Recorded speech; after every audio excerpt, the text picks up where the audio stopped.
डाळिंबाची फळबाग एक आपण ज्याला म्हणतो खूप क्रिटिकल फळबाग असते. डाळिंबामध्ये त्याच्या लागवडीपासून जे व्यवस्थापन केलं जातं त्याच्या वाढीसाठी, त्याच्यामध्ये योग्य पद्धतीने संगोपन करणं खूप महत्त्वाचं असतं. तर ज्यावेळेस डाळिंबाचं झाड वरती येणं सुरू होऊन जातं त्यावेळेस काय काय गोष्टींचं लक्ष ठेवायला पाहिजे की जेणेकरून त्याचा डेरा चांगला होईल, फळफांद्या वाढतील, याविषयी आपण योगेश मस्के सरांसोबत चर्चा करू. आपण आज बालानगर शहरामध्ये शेख साहेबांच्या डाळिंबाच्या बागामध्ये आलो आहोत, जो आपल्या नियोजनामध्ये आहे. राम राम. राम राम, नमस्कार. तसं हे डाळिंबाच्या संगोपनामध्ये कोणत्या कोणत्या गोष्टी महत्त्वाच्या आहेत आणि त्या शेतकऱ्यांनी लक्षात ठेवाव्यात? सगळ्यात सुरुवातीला जी डाळिंब संगोपनामध्ये नियोजन आहे त्यामध्ये झाडाची अन्नद्रव्याची पूर्तता, त्याचसोबत झाडामध्ये पाण्याचं व्यवस्थापन, त्याचसोबत आता आपण बघतोय आता हे झाड दोन अडीच महिने झाले या लागवडीला, याला आपण नियोजन करतोय. आता याच्यामध्ये सगळ्यात सुरुवातीला आता भरपूरशा शेतकऱ्यांना प्रश्न पडलेले आहे की डाळिंबामध्ये सुरुवातीपासून छाटणी कशी असावी, डाळिंबाच्या झाडाला आपण आकार कसा द्यायचा, डाळिंबाच्या जे झाडामध्ये आपण आता जो फळफांद्याचा विस्तार म्हणा किंवा जे झाडं लावलेलं आहे आपण, तर हे वरती कसं उचलता येईल, आपल्याला चांगल्या पद्धतीत त्याचा विस्तार कसा करता येईल. तर या गोष्टी सगळ्यात महत्त्वाच्या आहे सुरुवातीच्या काळामध्ये. 2-3 महिन्यानंतर आता आपण हे झाड बघतोय, भरपूरसे झाडं बघा इथं आता झाडाचे जे खालचे जे फांद्या असतात त्या पांगलेल्या असतात, खाली जमिनीवर चालतात, वाकड्या तिकड्या चालतात. मग अशा वेळी झाडाला तुम्हाला एक आकार द्यायचा आहे, तर तो आकार कसा द्यायचा आहे. आता काही ठिकाणी काय झालेलं आहे, काही फांद्या खाली पडलेल्या आहे. आता हे जे खाली पडलेल्या फांद्या आहे या तुम्हाला वरती उचलून आता याला आपल्याला दोन्ही साईडनं 2 स्टिक बांधायचे आहे सर, म्हणजे काड्या बांधायच्या 2, आणि त्याला एक आडवी काडी बांधायची. आणि नंतर ह्या ज्या फांद्या आहे का आपल्याला दोरीने अलगद बांधून असे सगळे वर घ्यायचे आहे आपल्याला. आणि जे याचं खालच्या ज्या फांद्या त्याचा शेंडा आपल्याला स्टॉप करायचा आहे, इथं कट करायचं आहे, त्याला वाढून द्यायचं नाही आपल्याला. आणि वर जे चालले ना, तर हा डेअर आपल्याला वरती घ्यायचा आहे, जेणेकरून काय होईल, आपल्याला झाडाला जो आकार द्यायचा आहे. कारण जेवढं आपण झाड खोडापासून वरती उचललं, फळफांद्याच्या वरती वरती उचलत राहिले, तर झाड खालून जेवढं आपण बेडच्या आकारापासून वरती उचलू तेवढं झाडामध्ये नंतर रोग कमी असतात.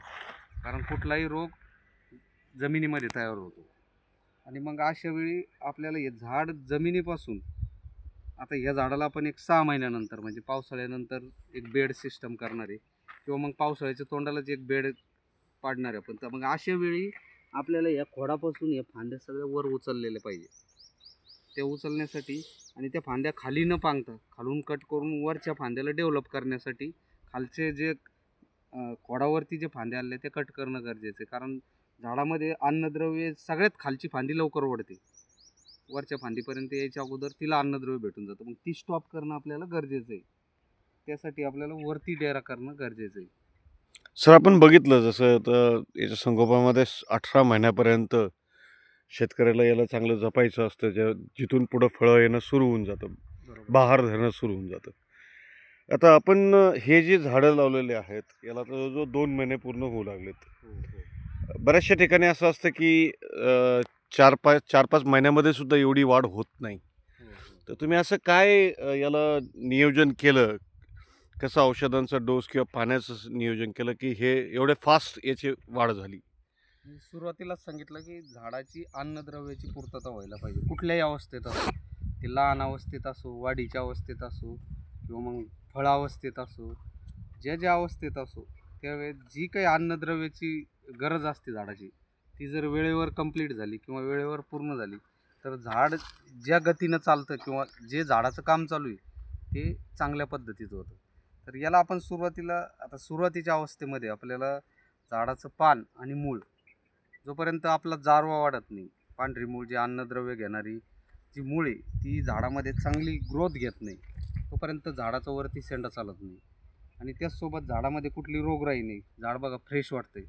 मग हे फ्रेश ठेवण्यासाठी वेळोवेळी याला फवारणी आणि खालून मुळाचं व्यवस्थापन आणि पाणी व्यवस्थापन, या 2 गोष्टी आपण सांभाळल्या तर झाड आपलं डेव्हलप व्हायला वेळ लागत नाही. आता ह्या सगळ्या व्यवस्थापनामध्ये करून घेण्यासाठी शिवाजीरावांचा सगळ्यात एक महत्त्वाचा वाटा राहिलेला आहे.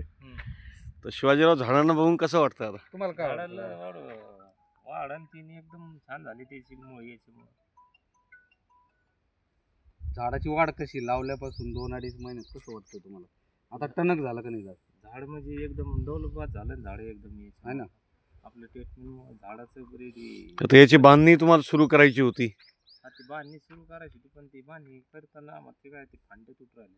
अच्छा, तर मग आपल्याला काय करायचंय? खालच्या फांद्या कटच करायचे. हा, हे खालची फांदी म्हणलं हे कट ही करू ही आपण. आपल्याला इथं स्टॉप करून हा. टाकायची. खालून कट करायचे, वरच्या फांद्या वर करायच्या. हा, मग त्यासाठी मग ते बांधायचं आम्ही कॅन्सल केलं. हा, खालचे स्टॉपर मारा त्याला हा. आणि वर आणि जो काय आता हे वरती निघले ज्या झाडाच्या खाली पडलेले आता ह्या झाडाच्या हम्म. इकडे काही मग झाडं झाले ते फक्त म्हणजे.